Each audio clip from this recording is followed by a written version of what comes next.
Okay, you're all set. Okay, good morning, everybody. Happy Wednesday to all of you. I am here this morning with Lucas McKeever, co-chair of the SWAN Circulation Users Group. We're both very happy to be here. Lucas, you want to say hi to everybody this morning? Hello, good morning. I hope you all are doing well despite the snow, if you got any. Yeah, my garden took quite a hit, so hopefully everything will recover from that surprise snow. So, well, we'll jump right into the agenda. We have an addition to the agenda this morning. With us this morning is Stephen Schluitt, and he is going to be talking a bit about the new SWAN auto dialer that has been in the final testing phase before it is launched to the consortium. So I think it would be best if I just let Stephen take the reins and give us an update on how that project is going. Good morning, Stephen. Hi, Peggy. Can you hear me okay? Yep, absolutely. Great. Thanks for the introduction.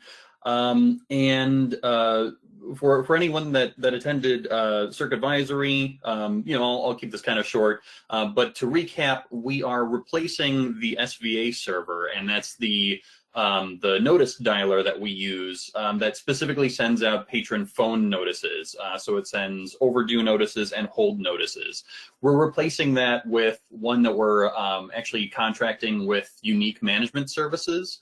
And it's a different system on the back end entirely, but the experience for the patron should be relatively seamless.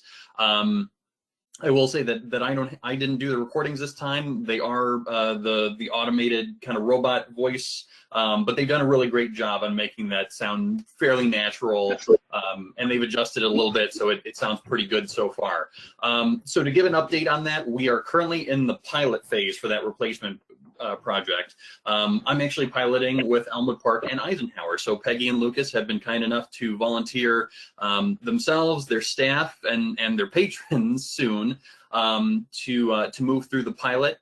And so right now we are just in a pilot with Elmwood Park and Eisenhower staff. And we're doing that just so that they can get a feel for it. They can do some kind of some tests and give me the feedback, and we can pass that along to Unique. And we've already had a lot of great feedback from both of them. The priorities right now are getting a good sample of successful and failed calls, and we've had a lot of successful calls already.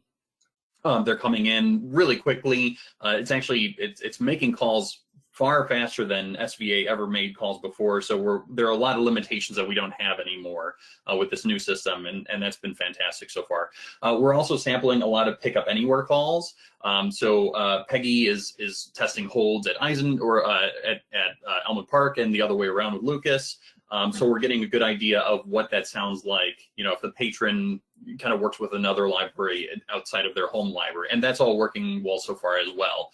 And then we're also doing some testing of caller ID. That Peggy and Lucas both stressed that that's one of the most important things here, is that we want to make sure that caller ID and that phone number is recognizable, because that's really the biggest sticking point, is that patrons will see an odd 800 number and they won't want to pick it up. Now, we're always going to have the limitation of certain service carriers and certain, mobile phones and things like that. They're just not going to read off the caller ID. That's just a limitation of the system. But Unique has proposed another solution, which is each library can pay a $30 setup fee, and basically they can make it mask the toll-free number with the library's phone number. So even if the patron doesn't get the caller ID, if it doesn't say Eisenhower Public Library, it can say their phone number. So that's really great. We just came across that, and so we're kind of working out the logistics of doing that to this point. But I think Peggy and Lucas, I think that Unique reached out to you yesterday to port those numbers over. correct me if I'm wrong, but we should start seeing the tests with the correct caller ID and with your phone number today. Yes, that's correct. It literally took less than 5 minutes with Unique to do the back end work to make that happen. So I'm really excited to see how that's going to work. So Yeah, it's yeah. really cool because that was something that we could never do with SVA. We always were just tied to that toll-free number. Yeah, and for my patrons, I think that is going to be a huge leap. I know that a lot of patrons just, don't answer the phone if it's a number they don't recognize on their caller ID. So this is a very exciting development for phone notices to have this capability. So I'm really positive about this. Yeah. And this will be an optional service. So, there are a lot of libraries that maybe they don't want to have their phone numbers tied to it, or maybe just aren't interested in that. And that's fine. So the alternative is it'll continue to use our current toll-free number, the 844 number, and that's the same number that we've been using for SVA. So a lot of patrons will already recognize that number, and that'll be fine. But for the libraries interested, it can mask your phone number and the caller ID when we get to that point. So that'll be around go live that will coordinate all those. But so for right now, we just set off for Elmwood Park and Eisenhower so we can get some good tests in. Now, a few other things that we're working on. We're also tweaking what's called an end of day report. And right now, basically the way it works is if there are failed calls associated with the library, so for Eisenhower, if there are a handful of failed calls throughout the day, at the end of day, Peggy will receive an end of day report. It goes to the aliased email address, and it has the patron's barcode and their phone number and the type of notice that they should have been receiving. And some other stats like the last attempt of the failed calls and things like that. But basically, it's a notification that, hey, these are the patrons that we tried them today. We didn't get through to them, whether it's a busy signal, they don't have a voicemail set up or something like that. And so it's kind of that alert that like, hey, these are failed calls. We're trying to tweak that report so that it includes successful calls as well, because that would be really helpful. So I'm working with Unique on that right now. That's kind of a development on their side, but they're kind of working towards that. Now, another part of this is, and this isn't necessarily accessible to the libraries, but if there are patrons that come in and say, I didn't get my calls for the last couple of weeks, what's going on? I think the first step is kind of check through that failed end of day report that you'll all be receiving after go live. If you can't find the patron in that failed end of day report, on Swan's side, we actually have a lot more analytics that are available to us in a dashboard. So we can go in and we can drill into individual calls. We can look for a patron's barcode and it'll show us all the associated calls within a certain time frame. And then we can even look at the individual calls and see, okay, the system prepared the call at 2:38 in the afternoon. It dialed the patron at 2:40 in the afternoon, and at 2:41 it reported back that that call was failed. So it's pretty neat, the things that we can actually see. And then we can also see the specific notice script word for word, just the way that it read it. So we can't actually hear the audio, but we can see the way that the robot should have read the notice script. So that's helpful too, as we can see, what library was it associated with, what patron, and the information kind of relating to that. And there's some tweaking that Unique is doing on that as well. But so far, we haven't really found anything that should be a major holdup. We're troubleshooting a couple voicemail issues, but that's not a huge deal so far. So we're hoping to move forward on a patron pilot soon. I'm going to be working with Peggy and Lucas. Actually, we're going to meet again today to talk a little bit more about what that would look like and what the holdups are. And hopefully we can get all their patrons on the system soon. So we're going to go at least a couple weeks getting patron feedback, seeing what kind of issues come up, and then we're going to expand out from there, likely to the entire membership after we've got a good, comfortable sampling and things seem like they're working okay. So there's going to be more news on that. We're not just going to rip the Band-Aid on it. There's going to be some lead up to it. And I'm also going to be preparing documentation. So right now on the support site, we still have the old SVA documentation because that's still running, that's still live. But I'm going to prepare new documentation that will cover everything that you need to know about this new system. And I'll also host a brief webinar before we go live, just talking about how the new system works, everything that you can expect from it, and have everyone, ask questions from there. So watch for the announcements on that. That'll be coming up soon once we're a little bit more comfortable with the pilot phases and have a more firm timeline. And so that's kind of where we're at. Peggy, Lucas, anything you want to add from your experience so far?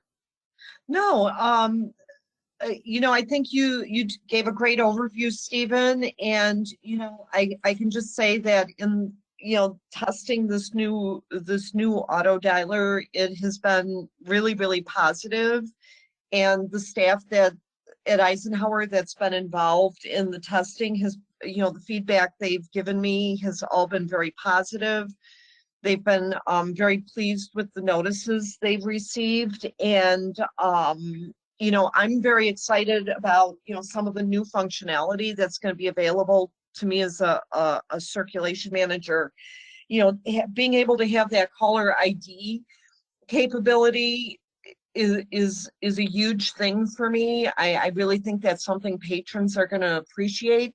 And then that daily report, the look of it in the Excel document and the way it's laid out and the information it provides it's very user friendly, and it gives me so much good information that I'm very excited about receiving that also. So I'm very enthusiastic about everything, all aspects. And I think Unique has a really nice product that, they're providing us. So I think it's all good. Thanks, Peggy.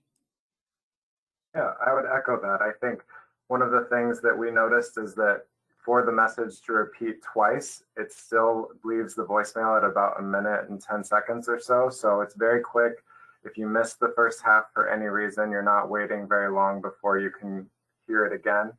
And yeah, we're excited about this idea of the library's phone number showing up, because then if someone presses call back or anything, they actually talk to a person rather than it being just another recording saying call your local library, that then once again kind of loses the information of which library was contacting you in the first place. So right. We're very excited. And Peggy, Lucas, thank you again for participating in the pilot. Obviously that's a huge help for us, and I appreciate all your feedback so far. Yep. I've had a lot of fun doing it, so it's always good to learn about new products. So it's been a lot of fun. Great. Okay. Any questions for Stephen before he departs? I know he has another meeting to attend. No? Okay, well, thank you so much, Stephen, for dropping by and sharing this information with us. I know you have a really busy day today, so thank you. Sure, no problem at all. Okay. Great. All right. Moving on with our agenda. I know that the first topic, book discussion materials, extending due dates. I know this was one of the circulation managers asked that this topic be added to the agenda because she was concerned that some of her materials were being checked out with a due date of never on book discussion accounts. So she just wanted to kind of draw everybody's attention to the SWAN support site and the documentation regarding the best practices for handling book discussion materials. So Crystal, if you just wanted to kind of highlight on the SWAN support website, we do have some best practices regarding book discussion items and how they should be handled when they arrive at your library. And it is recommended that that you create a book discussion card, and there is a specific profile for book discussion library cards. And you can see that right there. Crystal's kind of highlighting that for you. So I don't know, Crystal, if you want to mention or bring to everyone's attention any other information regarding book discussion materials that might be useful. Yeah, it's very important that you create these cards and then do not extend the due date for these materials when you're checking out to this card. So I know book discussion can be a little bit hard to manage in terms of, placing all the holds and then having to suspend and when everything's going to come in and things like that, because you want to be able to get them in your patrons' hands in a timely fashion. So, but not, it's a delicate dance. So this was created some time ago. And seemed to be the best way to alleviate some of the stress of these extended due dates that people were using, because they were requesting these materials so far in advance for their book clubs, then just kind of holding on to them. So once you check this out to this card, I believe most libraries have created their book discussion cards. If not, here's the step-by-step of how to get that card up and running. And of course, we are always just a ticket away if you have any questions. I mean, this is kind of just the neighborly practices and recommendations that, we've kind of laid out just due to the conversations that were being brought up in various meetings about this. So yeah, that's all I have. I can switch back to the agenda if you'd like, Peggy. Okay, sure. Does anybody have any questions or further comment about book discussion books? Anything, any other concerns or comments regarding book discussion books? No? And your chat is all clear too, so. Okay, yeah. It's a quiet group this morning.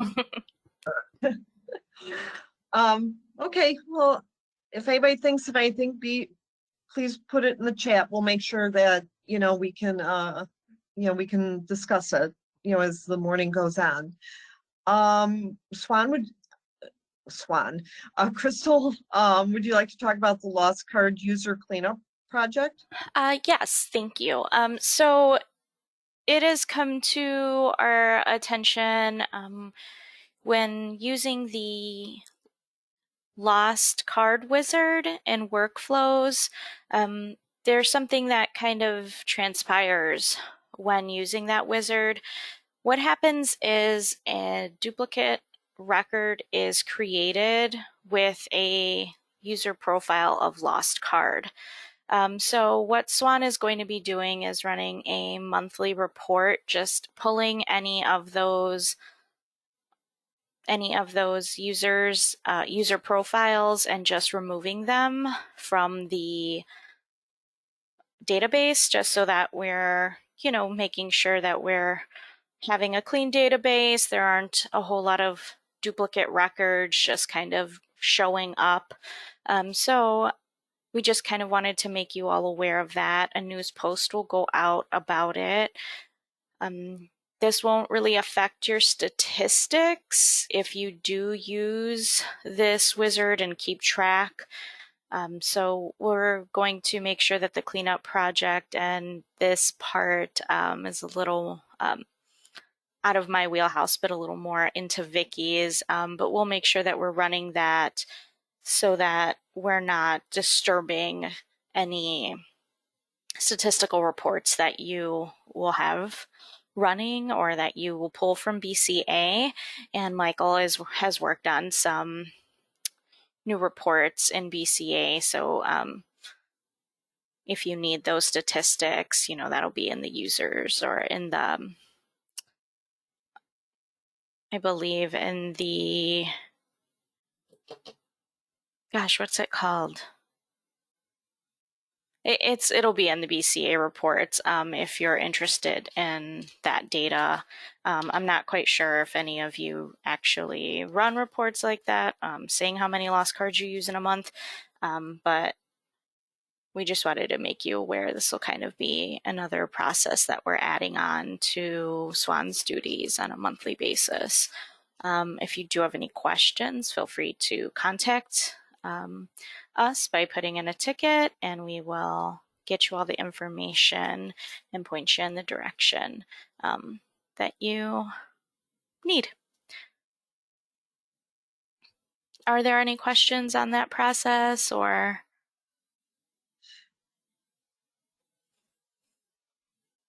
I guess I'm kind of curious. Do a lot of libraries use the lost card wizard? Not a ton, Peggy, but it's enough to kind of warrant this cleanup.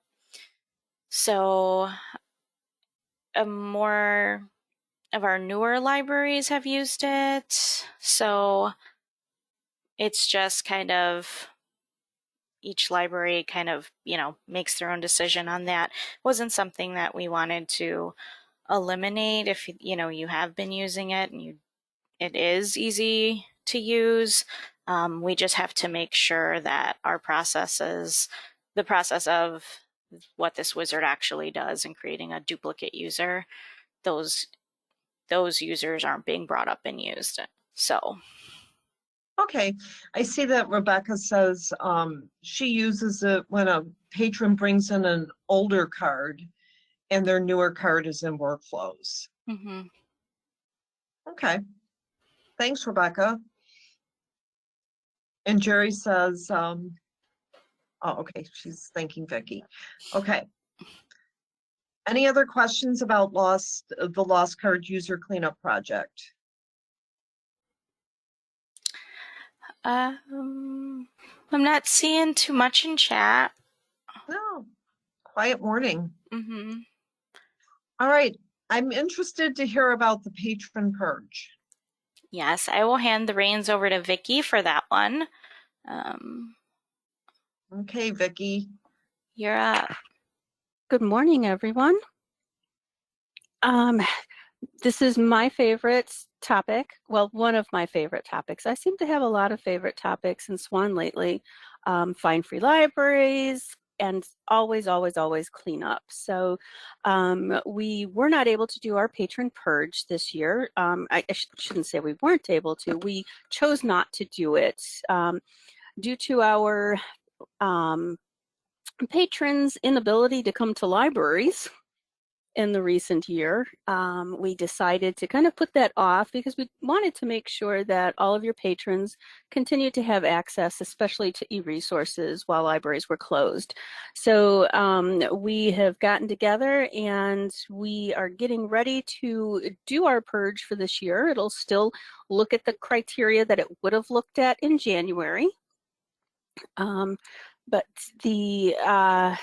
we'll make sure that we have everything ready for you. You should be seeing an announcement come out that we're getting ready to do it, and then we'll do it. We will move forward with removing those patrons. Again, everything just to keep that database clean as possible. There are a few there are a few things to look at with it.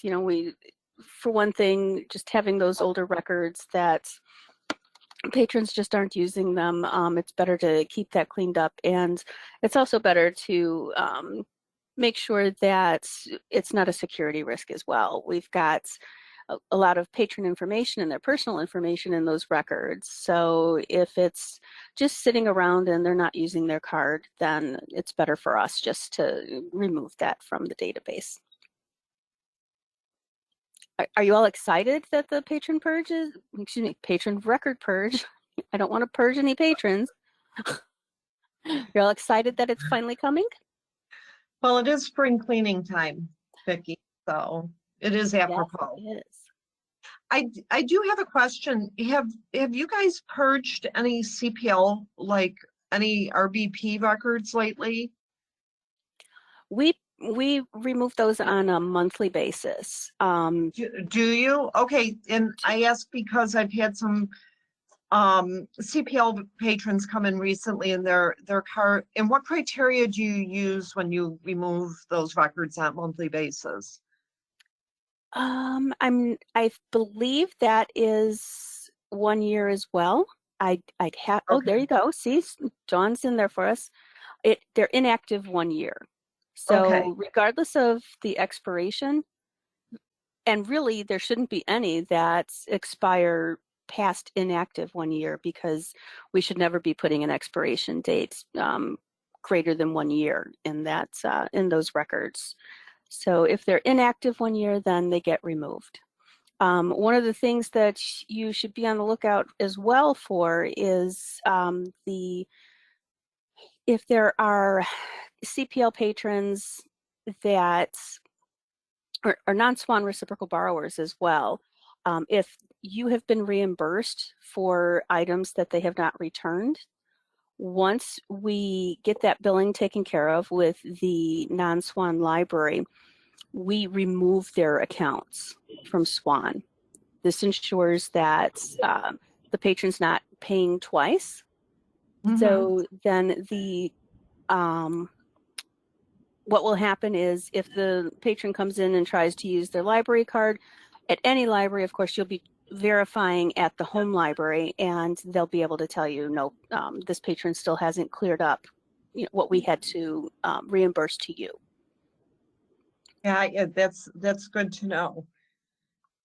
Okay, in the chat, I see a question, two important questions. One is, someone asked again, when will the purge take place? It will, I believe we're looking at May, so next month. Okay, and then someone asked if online cards will be included in that. You know, we've been a bit reluctant to remove the online users during the limited hours of libraries. But I know that that's definitely something that we'll be moving forward with doing as well. Originally, when the tool was created, we were going to be removing them 30 days after they were expired. If they hadn't come in to get a full use card in that amount of time, then we would be removing that user. We're at 90 days now. I believe it's 90 days for that. So, but we will be moving forward with removing those on a monthly basis once things have, once the libraries are able to open again. Okay. Yeah, all right, so that's kind of a separate, so people should, the best way to think of that is probably as a separate project. Correct. From the patron purge. Would that be correct? Correct. Right. That Okay, good. that will be happening on a monthly basis. Okay. Cool. and there, this is Dawn, there is documentation on how you should be reviewing those online patrons to either convert them to a full patron or keep them online only and extend their expiration date. So we're not saying that online users will automatically be purged. There's procedures that libraries can take to make sure that those people stay in the system. Okay, that's good to know too. Also related to non-SWAN and Chicago Public Library patrons, while we give them, and we being all of us in SWAN, when we register one of those out-of-system patrons, we give them no longer than a 1-year expiration date. Keep in mind that if they come back in and our SWAN date says that they're expired, you don't have to send them back to their home library. Verify again at their home library and then extend that. We have talked to Chicago Public recently, and they are finding that some of our Chicago Public patrons are coming to Swan Libraries being told they're expired, go back to their Chicago Public Library, when in fact we could have just verified them online and extended. So just remember, just re-verify rather than send them back to their home library as the first step.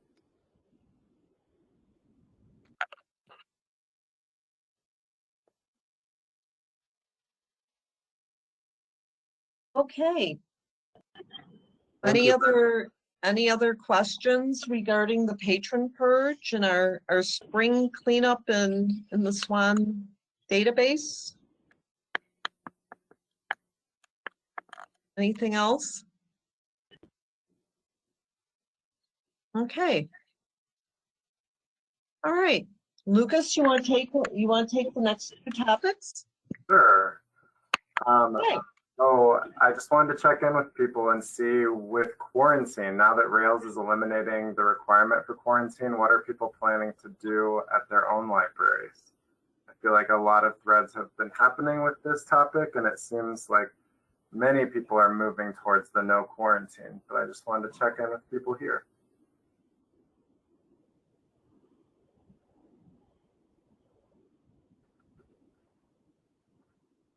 Jane says no more quarantining. Julie says no quarantine as of today. Okay, so it looks like we have a few that are 1 day or so.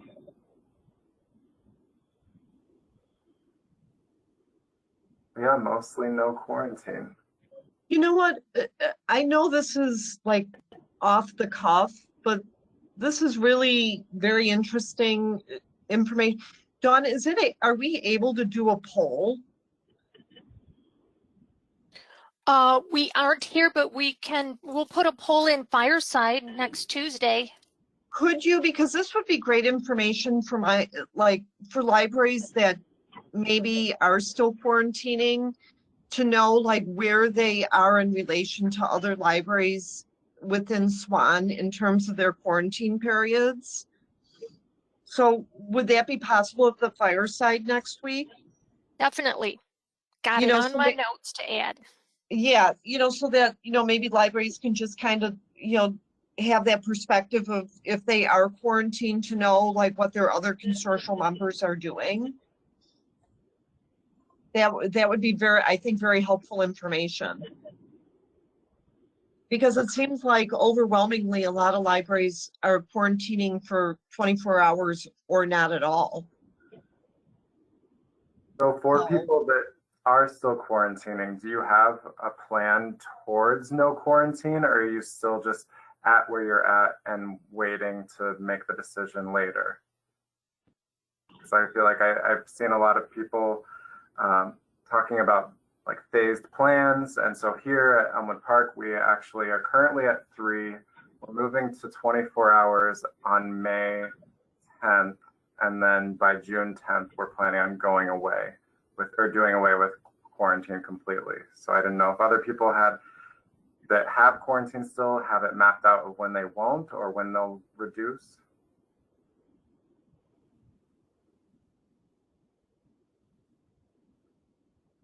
Okay, Sue says, we'd like to see it at some point, but it will be a decision made later.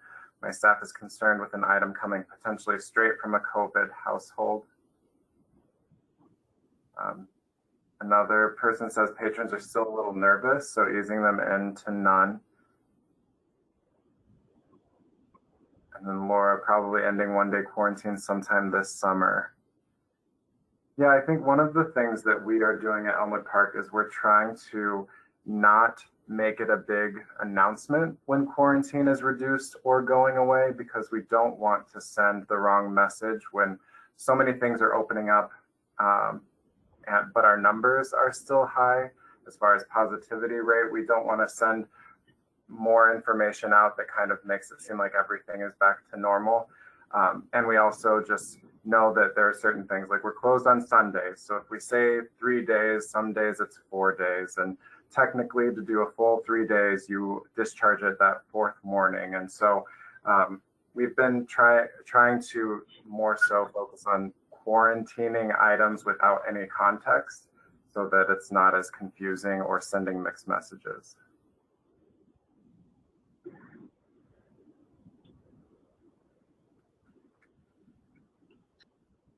Lucas, I also see in the chat that someone is asking if there could be a poll next week as to how many libraries have gone back to their pre-COVID hours.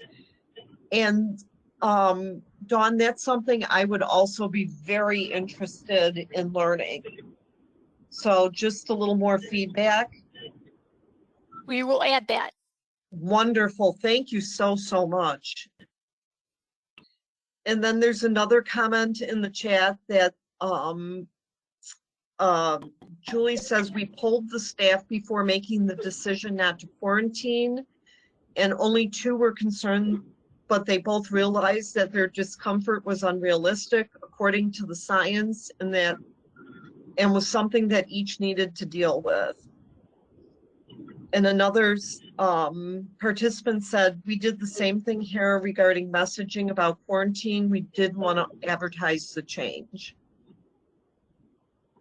So those are some of the other comments coming in on the chat. So just to give you a little more feedback there, Lucas. Yeah. Awesome. Well, thank you, everyone. Yeah. Yeah. Another library says patrons are still a little nervous, so we're easing back to no quarantine. So, okay. Awesome. Well, I look forward to hearing what more information we get next week at the fireside. So thank you, Dawn, for that. So the next topic was something that Liz posted from Chicago Ridge posted on the forums, and it's about receipt printers and barcode scanners. So Liz asked what hardware libraries are using for sticky receipt printers as well as barcode scanners that can read info from cell phones. And more specifically, do you use the SWAN recommended equipment? If not, what do you use and would you recommend it? And what vendor do you purchase sticky paper through? Oh, I guess before we jump into that, Patty asked if our library is making the decision for quarantine based on Rails direction or using any other information. I think with us, it's a mixture of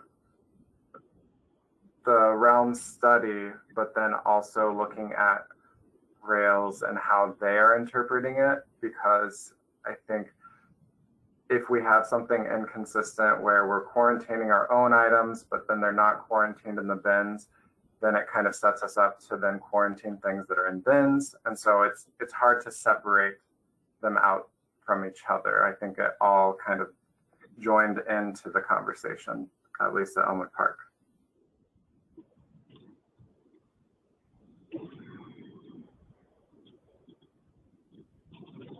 I would have to say at Eisenhower, we look at what, the Rails recommendations. We very closely watch, we watch the health of our community. We watch, what other members are doing within the consortium.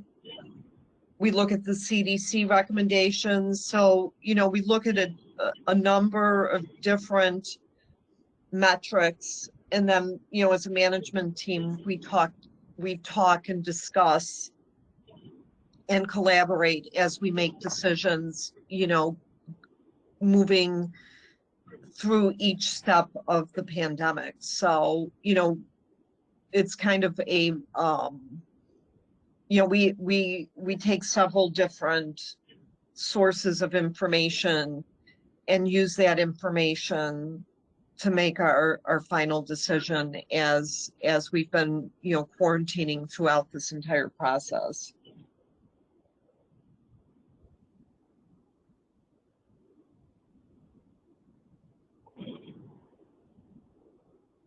Dawn says that CCS has adopted Rails guidelines universally in all libraries, just as an FYI.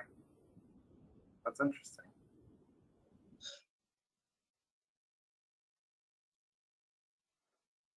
Okay, well, we'll move forward to the receipt printers, barcode scanners topic.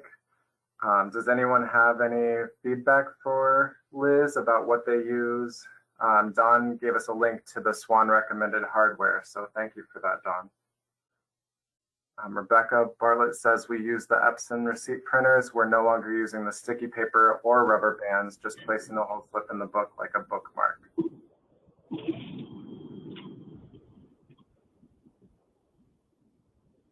Well, I know I can share that at our library we do use sticky paper, and we have the Ithaca 9000 printers.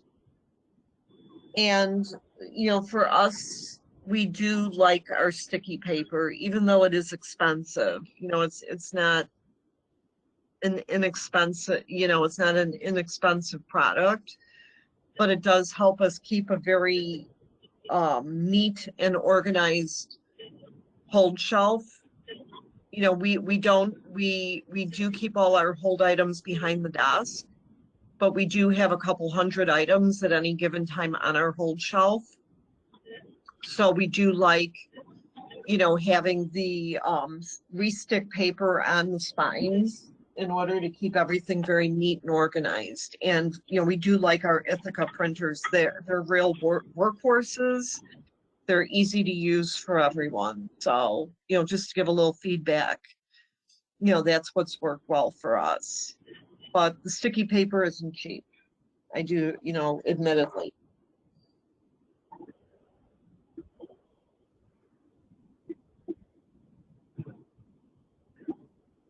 Julie asks, Rebecca, do you have an open hold shelf? If yes, how do patrons find their items? And Jerry Kane says, Epson printers, don't know the model number. We buy sticky paper from Team One. At Elmwood Park, we do not use sticky paper. So we just do what Rebecca was saying about putting the receipt in the book, kind of like a bookmark. And as far as our scanner, we do use something different than what was recommended. We have the Griffin Data Logic, and it can scan patron barcodes from the Swan app, which we just changed this year because people started wanting to do that more frequently, and so we can now do that.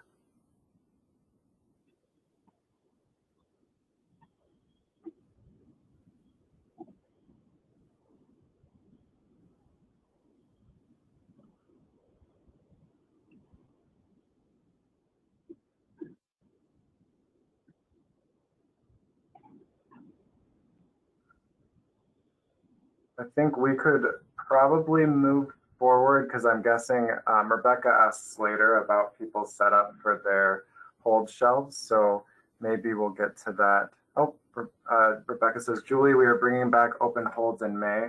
The slip has the first 4 letters of the patron last name and the last 4 of the barcode. I'll let you know how it goes.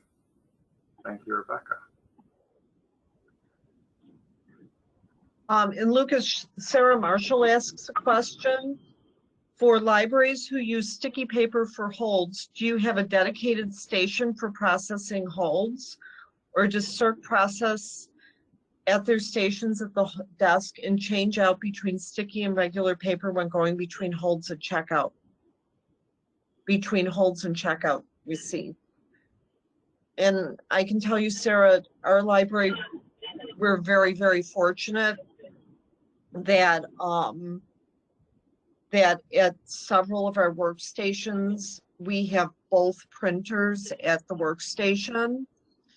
So we have both a re-stick printer and we have a star printer. So depending on the circumstance, we can print, you know, we can print out whatever type of label, so to speak, you know, or whatever type of paper we need, you know, depending on circumstance. So we're pretty lucky.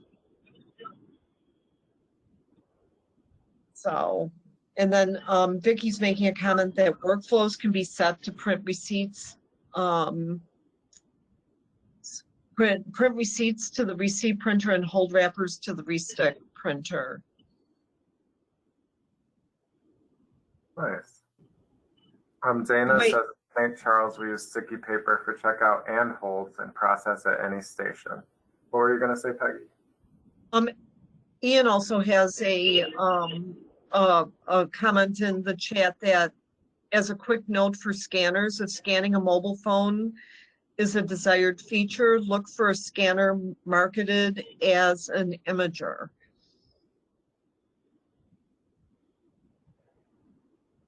I didn't want to jump in since we had moved on, but just real quick to note that like the Honeywell 1300G that is Swan's recommended, and I know that the one that Elmwood Park is using, they're marketed as either linear scanner or linear imagers or imaging scanners. They basically use an LED that is capable of reading off of a phone, whereas the older style traditional kind of laser scanner usually can't read the phone. So if that's something that is a must, certainly look out for something that's marketed as an imager as opposed to a scanner.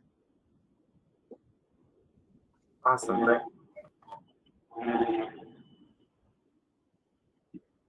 Jane says at the main desk and self-check, we use regular receipt paper. At our reception desk and check-in computer, we use sticky.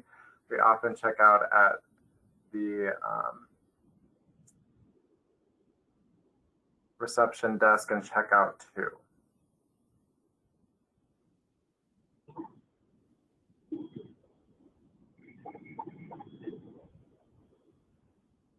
Okay, Rebecca says that they bought the Honeywell scanner that was recommended by Swan, and you have to press a button to scan with it. It's pretty awkward to use.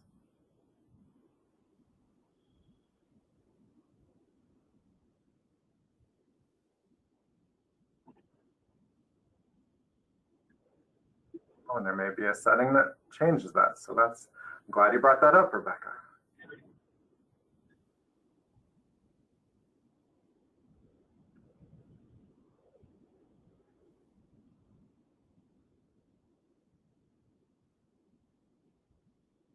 So Jane asks, said that Team One seems to have the best price for sticky paper that they have found. Has anyone found anything cheaper?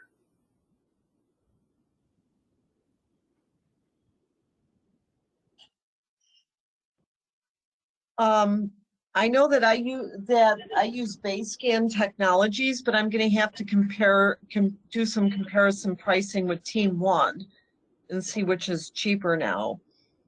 So I'm going to be sure to check the chat notes once they're posted on the Swan website and go back and do a little investigating to make sure my library is getting the best pricing on that sticky paper.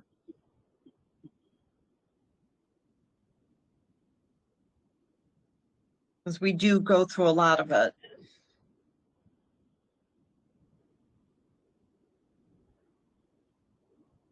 So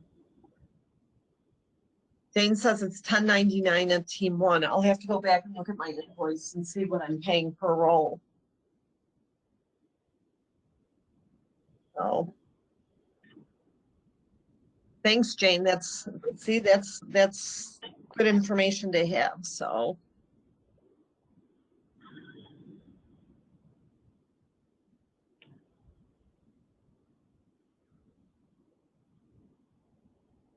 okay, and I see in the chat that Julie's saying that the Honeywell scanner can scan touch-free. So if you're having trouble with your scanner, please do send a ticket in to Ian and he'll see if he can assist you in getting things to work a little more effectively for you.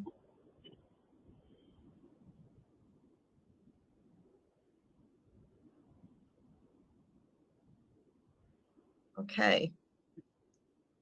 All right, anything else on this topic before we move ahead with the agenda? We'll make sure we give each agenda item the attention it deserves.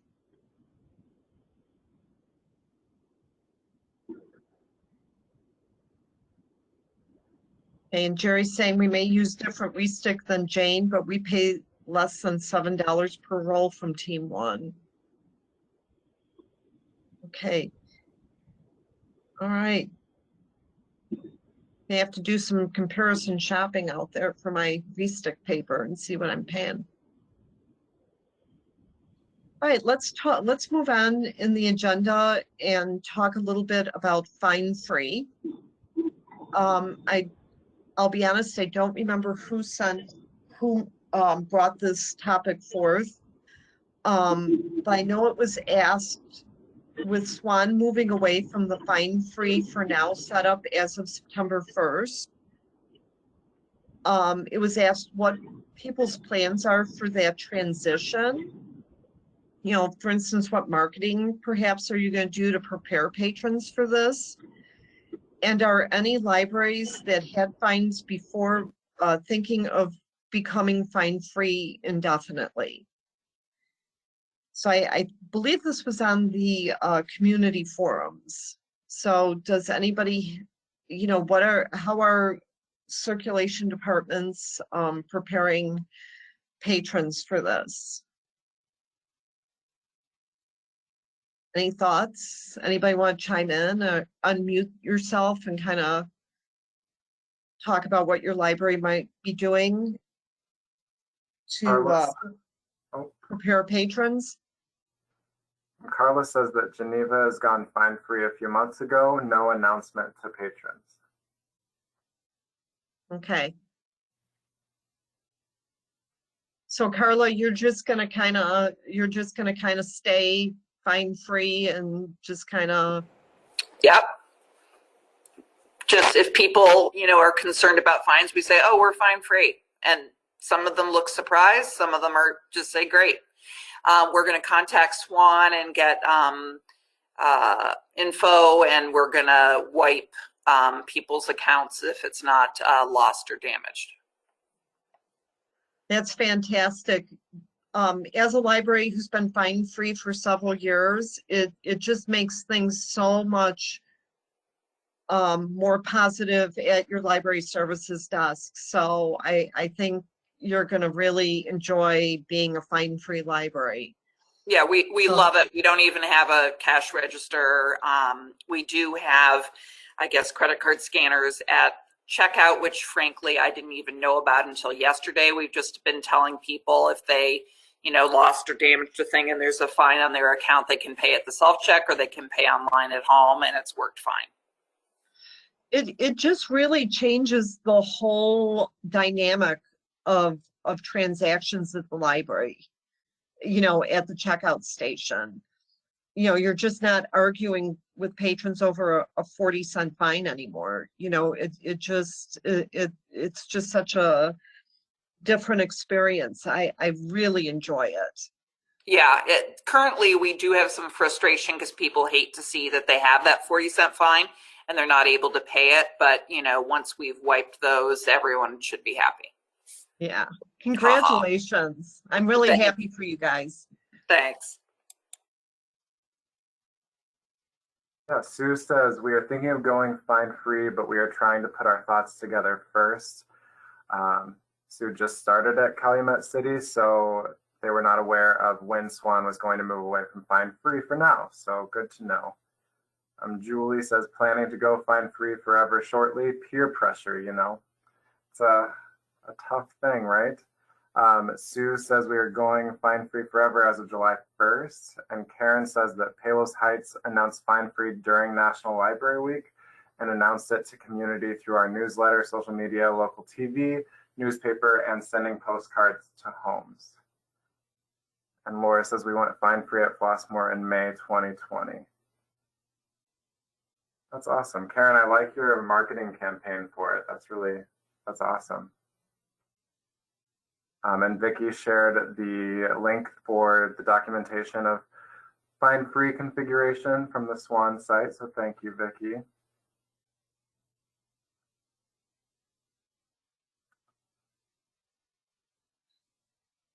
Wow.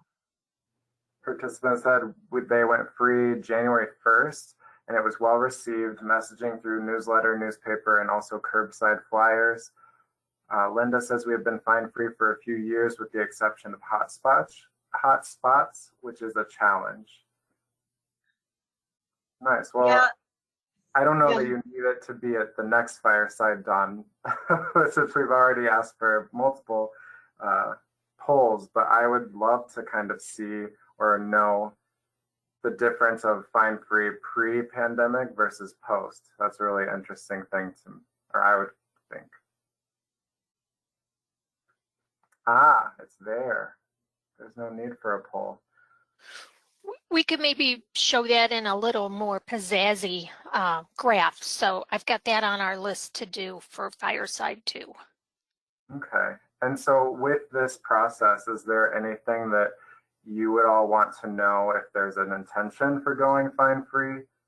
Like, I know we're hoping to get it approved by the board and go fine-free by that September 1st, if not before. So like, what would be helpful on Swan's end as far as knowing that that might be something coming down the line? Vicki, you jump in. You and Michael are doing all the consultation on this. I was just going to. I was unmuting my mic. Crystal, if you scroll up a little bit there on that page, so right there we've got just submit a ticket to us, and we can do one of two things. If you want assistance with gathering information to help sell this to your board, we can help you to go through that, and we can also, if your board has already approved, then we really ask that you submit a ticket as well, and we do, and it's about an hour long, the consultation that we do. We ask that someone from Circ and Tech be present because we do talk about your Circ and hold maps, and we all know how the Circ and hold maps rely on user profiles as well as item types. So it's good to have both of those minds in the room. And if your administrators want to come, they can if they want to. We've had libraries do it in a number of different ways. So, but we pull your Circ and hold maps, we check your user profile settings, and we give you the proposed fine-free Circ rules and talk about the removing of bills and things like that. So we just go over everything with you and try to answer any questions that you might have. Awesome. Thank you. So I'll expect some tickets listening to this conversation. We have gotten quite a few lately. I can tell you that. Well, it looks like you have a busy spring planned, Vicki. Right? I'm cleaning everything up. We're cleaning up bills. We're cleaning up old records, making patrons happy. That's a fiscal rollover for a lot of libraries. Well, that's being taken care of more by BIP services now, so I can clean up all the other stuff. I'm going to digress just for a little bit of I think it was Linda Dupree was saying that, one of the challenges is their hotspots. And that's one of the items that we have a tough time getting back from our patrons too. It's one of those specialty items that we check out to patrons that they tend to keep very, very long overdue. And, we end up being in the position where we have to end up disabling them to get them back, which is always kind of a hassle. So, a phone call really doesn't seem to help, talking with the page, sometimes the patrons are even in the library, and I mentioned, they need to, get that hotspot back to us, and that doesn't seem to help. So I just wanted to kind of, I really don't know what the answer is to getting, some of those special items back, and I just, I noticed that Linda mentioned that. I'm kind of commiserating, I guess. That is one challenge. And I don't know that even if there was a fine on those, it would make much of a difference in getting those returns. I don't know if anybody has any tips or tricks beyond turning those off to get those back from patrons. Well, I believe Swan Libraries is Crystal, and Crystal asked for your hotspots. Do you shut them off when they're 1 day late, or at any point when they're late? We do wait until they get into the 42 days overdue, because it is a pain. Yeah, and we have Mobile Beacon also, Laura. That's, how we turn them off. Peggy, I'm sorry to interrupt. Swan Libraries is actually me. This is Helen. We have a Blue Cloud Analytics report that you can run that lists your hotspots that are 3 days overdue. So you can just check that on a daily basis and then just shut them off. Yeah. Yeah. Awesome. Thank you, Helen. You're welcome. I'll put that link in the chat. Yeah. Yeah. Rebecca's saying that her Roku's, we have the same problem with Roku's. So I think what I'm hearing is maybe be more proactive with those and turn them over when they're just turn them off when they're more, just a few days overdue instead of waiting so late in the process would be a better practice. Is, what I'm saying, like Jerry's saying, she disables them at 3 days overdue. So Linda, you block them after a day, huh?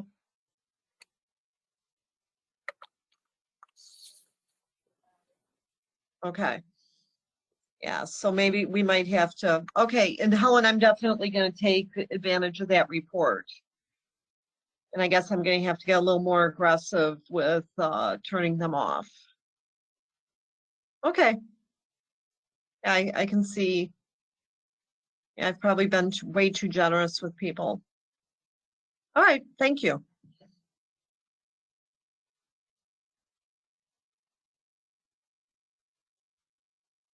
Wonderful.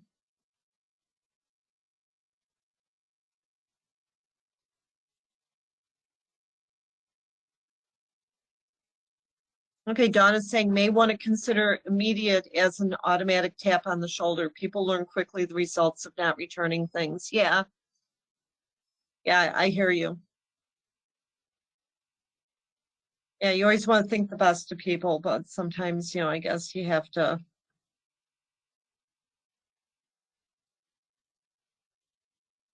Yeah. Okay. Anything else about fine free?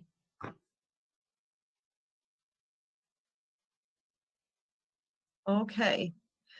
Jane Young, would you like to unmute yourself and kind of talk, ask some of your questions you have about eliminating a collection agency?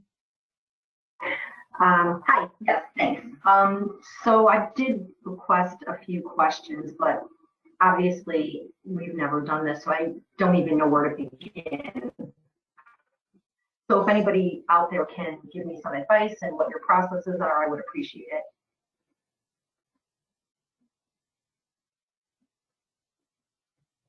So has anybody eliminated their collection agency?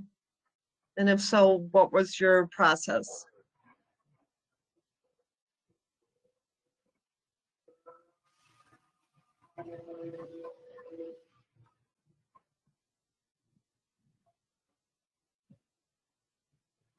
This is not us, but I remember going to the Fine Free panel discussion that Swan organized last March or maybe February.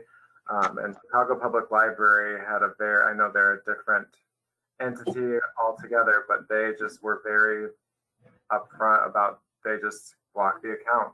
If that person never brings anything back, then they can't ever check anything out again. But the minute they do bring it back and it's not damaged, then they reactivate their account. So they said they didn't do anything else, but that is also Chicago Public Library. Rebecca says we are no longer using Unique since April 2020. In conjunction with the pandemic, we also removed any outstanding Unique fines and LGS patron records. Interesting. So are you saying you're not going to use them again, Rebecca?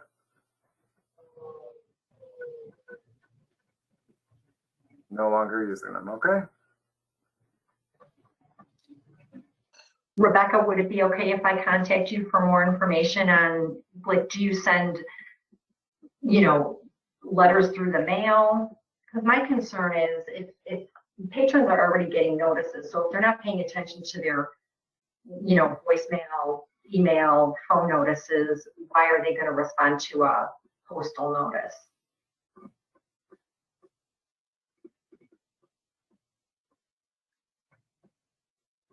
Okay, so Laura says we've never used collections if lost more. Patron is just blocked until they return or pay for lost materials. Okay, and Jane says we use Unique. We are fine free, but we have a limit of $300. That way, if we have a big problem, they handle it. We do the little ones. And, you know, Rebecca says, Jane, absolutely. She says you should give her a call. And Swan reminds us that we should notify Swan and Unique if you're permanently discontinuing the service. Okay, thanks, Rebecca. Yeah, we're just, my director just brought this up, so we're really just kind of thinking about it right now. So, and I guess I'll kind of pose another question kind of related to collections for libraries that are using Unique but had it on pause during the pandemic. When you restarted the service of Unique, did you do anything for your patrons before you had Unique reactivate their services? Did you run any reports and send them any like, hey, you know, like one last reminder letter, like, hey, you have these outstanding items. If you don't return them by this date, you're going to be turned over to collections. Did anybody do anything like that? Okay, Sarah Marshall says yes. Helen gave me a report of patrons who would be submitted, and I emailed them 2 weeks before we resumed. Okay, because, you know, we all know that, you know, a patron's going to get sent to Unique, and then they're going to come in and they're going to be upset. Why didn't you tell me I was going to be sent to collections? You know, totally kind of forgetting that they received all their overdue and notices and, you know, their billing notices. And Sarah's saying some were very grateful of the reminder and return their materials. And Linda says, although we never use collection agencies, I have sent a personalized letter to the patron, kind of, we appreciate your patronage, a little fuzzier, and I have received positive responses. And Stephanie says, Batavia is doing this too. We sent an email last week to those patrons and we will resume on 5/10. Okay, and Helen, I assume we would send a ticket in to, if we are interested in a report of those capturing those patrons. Is that correct? She said, yes, please, in the chat. Yes. Oh, Sorry, she, I couldn't unmute. okay, all right, so Helen's saying yes, please. Okay, because I know for certain that my administrator would want me to send one final, you know, letter to patrons before we restart Unique again. So that sounds like a great practice. So it's good to hear what my colleagues are doing. Okay, thank you everybody for that feedback. All right.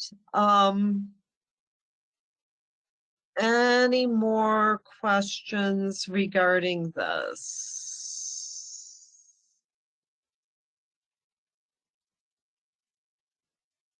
topic?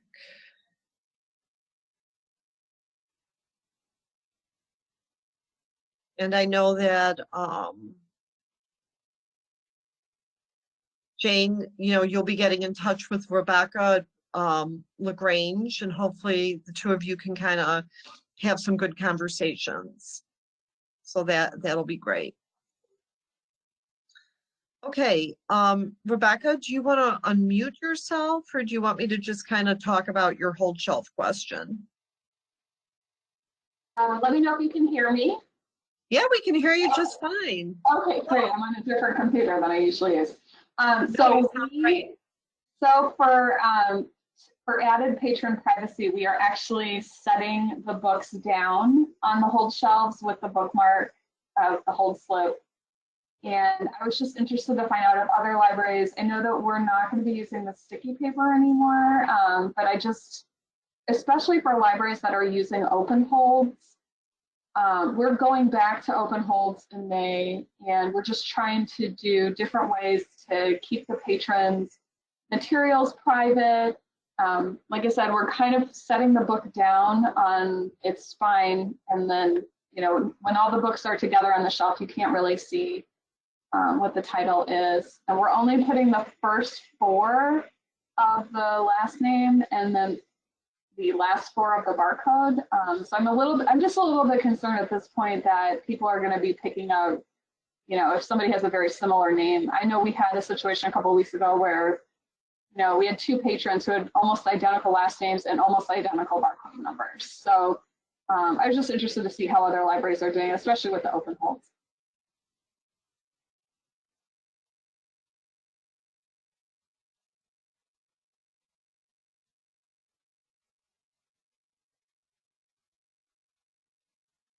Okay, so Julie is saying, but if they pick up the wrong item, they can't check it out, right?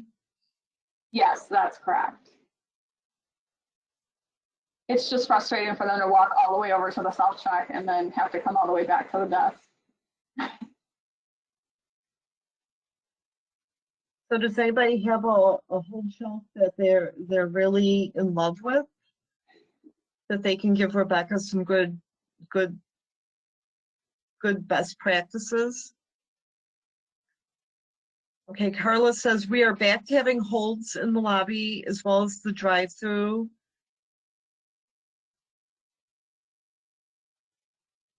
I'm just saying that, like, first 2 letters of last name, last 4 of barcode. So you just use 2 letters of the last name? Absolutely. Some last names are only 2 or 3 letters. That's how we've always done it. Carla, do you ever have an issue where people are picking up the wrong items? We have like several hundred items on the hold shelf, and I don't know. I mean, I feel like maybe if there were fewer items, that wouldn't be a problem, but we have on our fewer people use the lobby than the drive-through. So, but in the past, they only had one option, and we always had many, many hundred.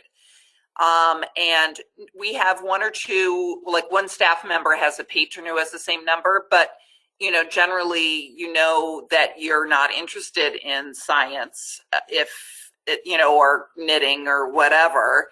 And even if you grabbed it was a novel and you didn't remember putting it on hold, it won't check it out to you because it's not your hold.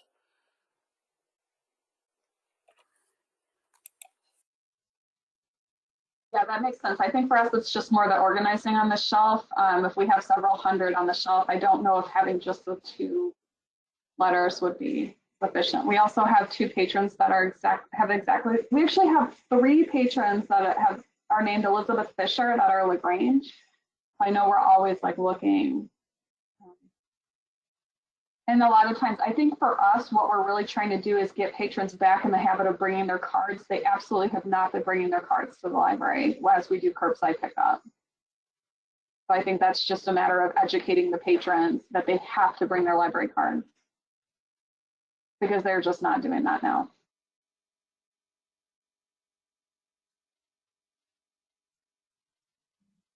Hey, Laura's saying our hold shelf is open on the floor next to our self-checkouts.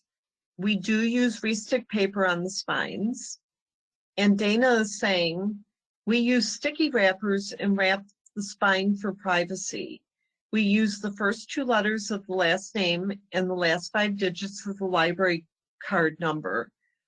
When using a self-serve system, there is a margin of error. I follow up with holds that expire but haven't been checked out by emailing the patron.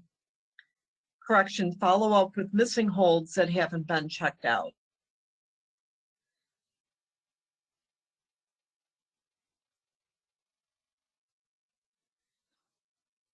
So that's, that's what some other libraries are doing with their open holds. So does this information help you, Rebecca? This is really helpful. I'm interested to hear that more people are using even fewer letters of the last name, because I thought having just 4 was not sufficient. So that's interesting to hear that other libraries are doing it that way, because it's been very difficult for us in terms of the sorting on the shelf to do it that way.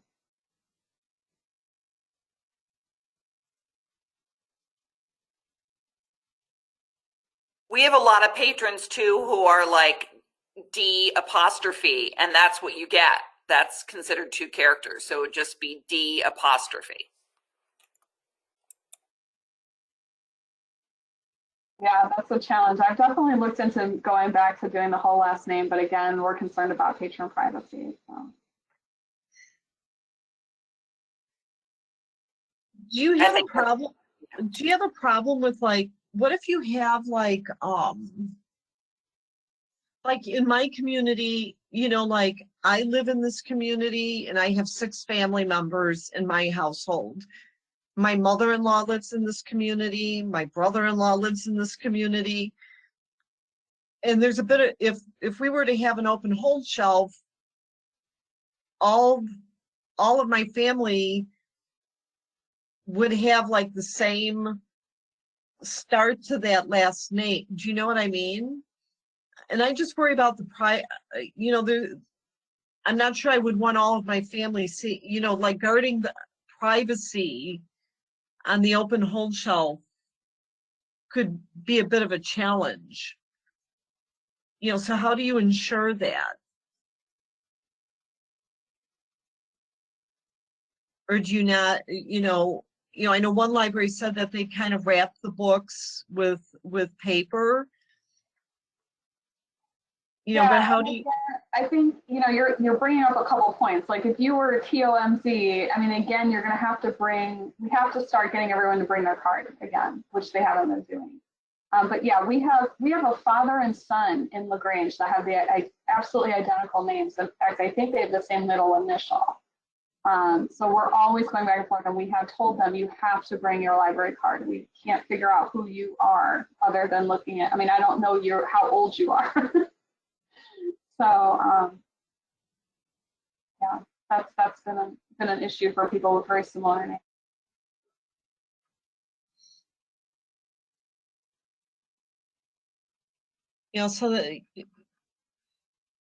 So let's see. Sandy says, if the patron has a privacy issue, we put those items behind the service desk. We only have a handful of those. And then Dawn is saying, we do have a user category that will allow people concerned with this to select desk, not the open hold shelf. Add those to the hold wrapper, and those who have requested private, not open hold shelf can be accommodated. That's an excellent thing to know. Thank you, Dawn. And what shows up, Dawn, when the hold is trapped? Does it say desk on the slip? Vicki, correct me if I'm wrong. If that field is identified as showing, it will. So it's important, if you're going to be relying on that for some staff action, that we make sure that that field is displayed on your wrapper and your receipt. Is that right, Vicki? Right. I know that it is something that can be shown on the hold wrapper. I do not think that it's something that can be displayed in on the hold slip. So the hold slip has some limitations to what can display compared to the hold wrapper itself. I'm pretty sure that I checked for, oh, I know for sure that will not show on the hold slip. We had a library asking about it. So you'd have to go with the hold wrapper. You can use a hold wrapper without using the restick paper. You don't have to use restick paper to print the hold wrapper. So, and I think actually, and Michael would have to correct me, I don't know that we're able to format the hold slip to just do the letters from the last name and the last of the user ID, but I could be wrong with that. Oh, Michael's in the room, so he can correct both of us, Vicki. That's why I called him out, just like he called me out. I'm here. Yeah, unfortunately with the hold slip, we cannot edit the last name of the user barcode like we can with the hold wrapper. It's just not a function that's available to us. I think that Cersei Dynex looks at it as the hold slip is for staff, and the hold wrapper would be maybe more for patrons with an open hold shelf. Mm-hmm. So you can put that information there.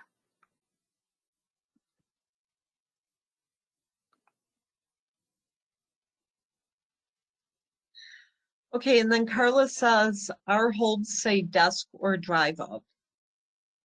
Or her hold wrapper says desk or drive up. And Rebecca says, that's good to know. We have a few patrons who would like their holds kept behind the desk. Okay, so Rebecca, does this information help you? Yes, this has been very helpful. Thank you, Peggy. Great. Okay, so that hits all of our agenda topics this morning. Does anyone else have any other topics that they would like discussed this morning?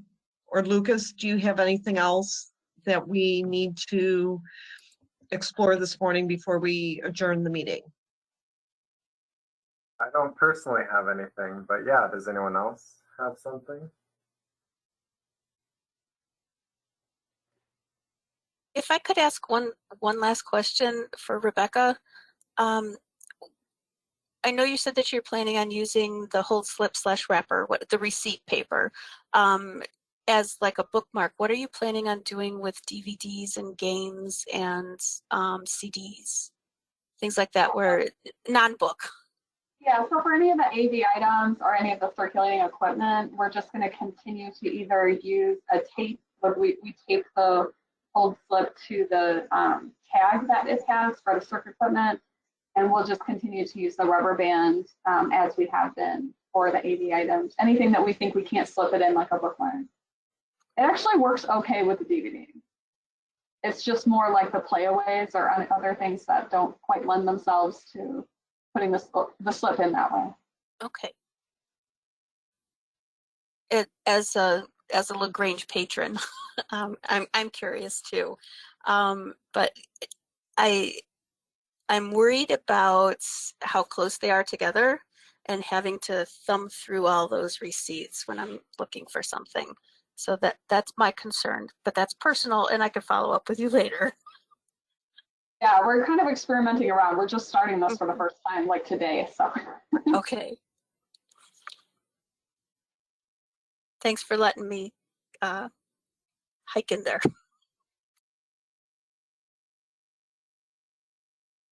Okay. Well, if there are no other topics to discuss, I guess that's it for today. Our next meeting is Wednesday, June 16th at 9:30, and next week is our fireside chat, and it looks like we're going to have a lot of polls to participate in. So that should be very interesting. Crystal, Dawn, Vicki, do you have anything to share before we leave for today? I don't. This is Crystal. I don't. Thank you all for attending. I'll get this recording up as soon as possible. Okay, well, as always, Lucas, thank you so much for co-chairing with me today. most of all, thank you all for attending. I always enjoy these meetings. I always learn something new. I always come away, you know, with great information for, you know, caring for my circulation desk. So I appreciate it. And I hope everyone has a wonderful Wednesday.